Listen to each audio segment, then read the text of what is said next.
हमारे बीच में शिवराम जी जाजोरिया हैं जो कुर्ला ठक्कर बाबा कॉलोनी के निवासी हैं। अभी-अभी जो है रेगर समाज की इनको बहुत बड़ी ज़िम्मेदारी मिली है। महाराष्ट्र के अध्यक्ष बनाए गए हैं। आइए जानते हैं।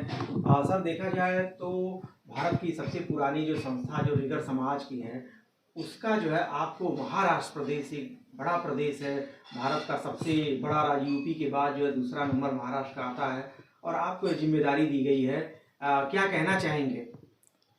मैं शिवराम जाजोरिया यहाँ पहले ही महाराष्ट्र रेगर समाज के जो इसका महाराष्ट्र का संगठन है उसका मैं मंत्री पद रह चुका हूँ। इसलिए मेरे पूरी समाज के सब लोगों से जानकारी है, सब लोग मुझे जानते हैं।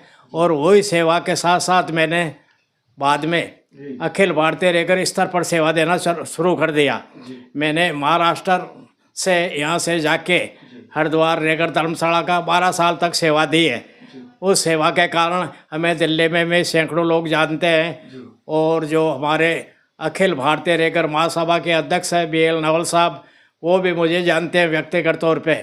और उसके बाद मैं रामदेवरा धर्मशाला में आज भी वरिष्ठ उपाध्यक्ष के पद पे उधर काम करता हूँ और हर मीटिंग में जाता हूँ। और समाज के सब बड़े बड़े जो लोग हैं उनसे सबसे मिलता हूँ और वो जानकारी में रखते हैं हमें। कहीं न कहीं आप मानते हैं कि जो आपने जो इतने से समाज के प्रति जो आप राजस्थान हो, महाराष्ट्र हो, हरिद्वार हो, जो आपने दौरा किया है, समाज से कनेक्ट रहे हैं, उसका आपको फ़ायदा मिला? कितनी बड़ी जिम्मेदारी आपको मिली?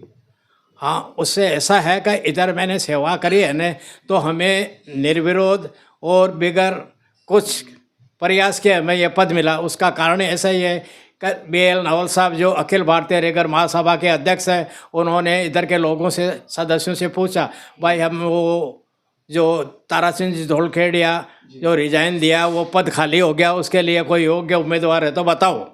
तो उन्होंने सबसे परामर्श करने के बाद इनके इधर के लोगों ने मेरा नाम का सुझाव दिया।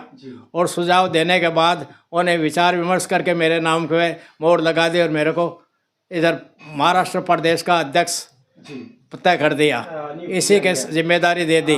उसी आपसे मैं सवाल करूंगा कि आप 29 जनवरी को ठक्कर बापा कॉलोनी में बाकायदे जो है समाज की मीटिंग बुलाई थी, तो वहाँ पे समाज के लोग क्या बोले और क्या चर्चा हुई? नहीं, उधर से हमें पहले आदेश हुआ था कि सबसे पहले आप कार्यकारिणी बनाएं, तो मीटिंग बुला के कार्यकारिणी बनाई जा सकती है। इसलिए मैंने औपचारिक तौर पे सबको लेटर देके व्यक्तिगत संपर्क करके हमने मीटिंग बुलाई। इसीलिए इतने आदमी आ सके, नहीं तो हमारे आदमी जमा ही नहीं होते हैं। आजकल ज़्यादा इंटरेस्ट नहीं है लोगों को, लेकिन उसको इंटरेस्ट जगाना हमें सबसे संपर्क करके। और फिर महाराष्ट्र रेगर समाज जो इधर की मुख्य संस्था है, उसी से लोग पूरा समाज जुड़ा हुआ है, उसको भी वो भी थोड़ी शांत है, उसको भी हमें थोड़ी उस जीवित करना यानी चर्चा में लाना और उसके जरिए ही इस संगठन का मजबूत करना स्थानीय लोगों का। जी, मेरा एक लास्ट प्रश्न आपसे है कि पहले की अपेक्षा रेगर समाज ने काफ़ी तरक्की की है देश दुनिया में। आगे किस तरह से रेगर समाज में शिक्षा आए, रेगर समाज की बुराइयां में जो बहुत सारी चीज़ें हैं उनको खत्म करने के लिए समाज के जरिए किस तरह से जागरूकता अभियान आप चलाएंगे? नहीं, देखो है, सबसे पहले तो रेगर समाज में शिक्षा होनी चाहिए। अंधकार में ज्योति शिक्षा, तो ज्ञान का दीप जलाएंगे। पढ़ा लिखा कर अपने बच्चों को ऊंचे पद पे पहुंचाएंगे, शिक्षा की ज्योत जलाएंगे। जब तक शिक्षा नहीं होती, जब तक विकास नहीं होता समाज का। इसलिए शिक्षा ज़रूरी है। शिक्षा के साथ साथ संगठन भी ज़रूरी है। बाबा साहब आम्बेडकर का यही नारा था कि शिक्षक बनो और संगठन करो, फिर उसके बाद संघर्ष करो। तो इसलिए उनके नारे को ध्यान में रखते हुए शिक्षा और संगठन पे जोर दिया जाएगा और समाज की जो विकास की ज़रूरतें हैं उसके पूरा किया जाएगा। ठक्कर बापा कॉलोनी में आप रहते हैं, इतनी बड़ी संख्या में अजमेर, नागौर तमाम जो क्षेत्र के राजस्थान के लोग रहते हैं, किस तरह से उनको जोड़ेंगे और किस तरह से जो है उसमें अलग जो है अभियान चलाएंगे?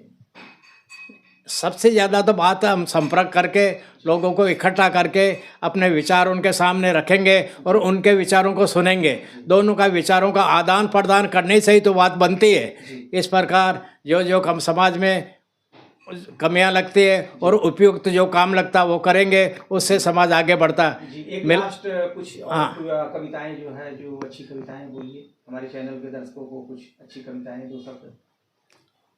चैनल के लिए कविताएं जी, देखो जो आपकी पसंदीदा हो। देखो गंगा माता इष्ट हमारा, गंगा माता इष्ट हमारा, सिर पर ले वो धार, गंगा जी की करो आराधना तो समाज का बेड़ा पार। तो हमारा इस रेगड़ समाज का इष्ट है गंगा माता, और गंगा माता को ध्यान में रख के उसको मान के काम करेंगे तो हमारा काम अपने आप आगे बढ़ते जाएगा और कारवां बन जाएगा। सर का कल रविदास जयंती है, क्या कहना चाहेंगे? हाँ, रविदास जयंती है, वो तो हमारे समाज के रविदास जी सबसे बड़े संत, सर्वोपरि संत हैं। उनको बातें सुननी चाहिए, उनके जो वचन दिए उनका आचरण लेना करना चाहिए, अपने ग्रहण करना चाहिए, उनके पद से नुपे चलना चाहिए, और जो स्वामी जी का जो जीवन था उसको पढ़ना चाहिए, जब भी तो आदमी आगे बढ़ेगा। ये देश है संतों का, तो संतों का देश और संतों के साथ में आप जुड़ेंगे जब भी समाज का विकास हो सकता है।